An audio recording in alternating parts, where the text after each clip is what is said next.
पुण्यातील चाकण MIDC मध्ये रस्त्यांची अक्षरशः चाळण झालेली आहे। रस्त्यातील खड्डे कामगारांसाठी मृत्यूचा सापळा झालेला आहे।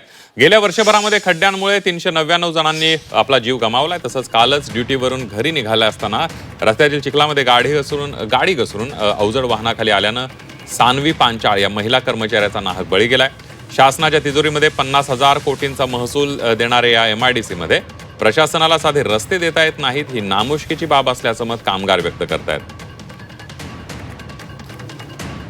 या MIDC मधील एक महिला मृत्युमुखी पडली, याला जबाबदार कोण आहे? या जबाबदारीचा शोध घेत असताना आम्ही कॉन्ट्रॅक्टरशी बोललो, इथल्या पोलीस अधिकाऱ्यांशी बोललो। त्यांचं सगळ्यांचं म्हणणं एकच येतं, समन्वयाचा अभाव आणि चाकण औद्योगिक क्षेत्रामध्ये काम करत असताना जे MIDCचे अधिकारी आहेत त्यांचं इथं निरीक्षण अपेक्षित आहे।